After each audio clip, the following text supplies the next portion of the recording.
If there's one thing I didn't eat at my granddad's house growing up, it was hamburgers. Because there was little hamburger shacks in the little towns that we grew up in.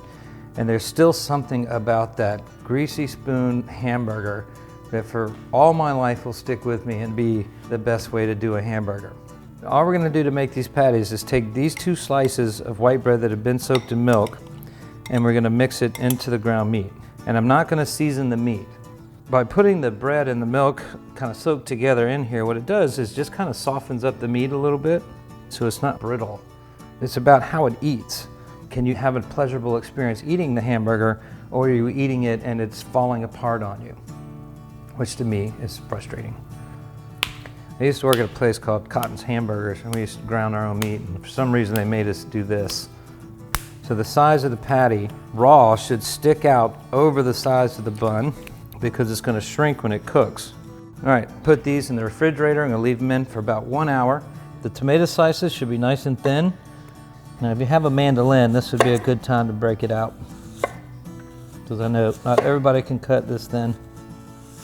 I do this so you can distribute the onions a little bit better, because if they're just sliced, when you bite it, you're getting a solid ring of onions as opposed to just a few bites of onions. You guys can use whatever cheese you want, but I'm very partial to American cheese on hamburgers. I know, like I said, this is going to be one of those unchef-like things of me, but something about American cheese on a hamburger that I just really love. And I'm going to shred this lettuce, mustard, mayonnaise, ketchup, lettuce, tomato, onion, and American cheese.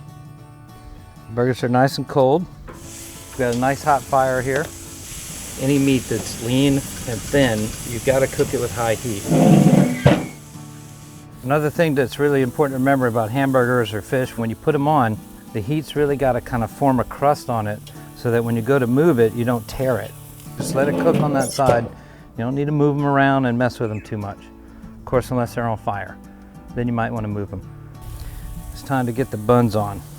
And we get some nice color on these, flip them. So with burgers, you can season them however you want. Kind of a Louisiana thing, you know. We like to put a little bit more spice in our food.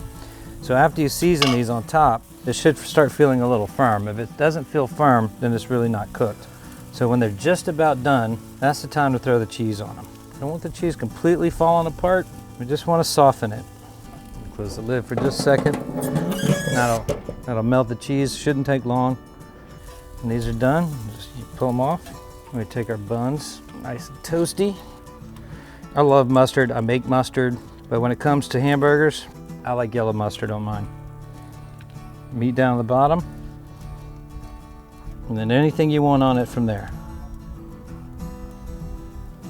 That's a good old-fashioned American hamburger. That's what I like. Perfect.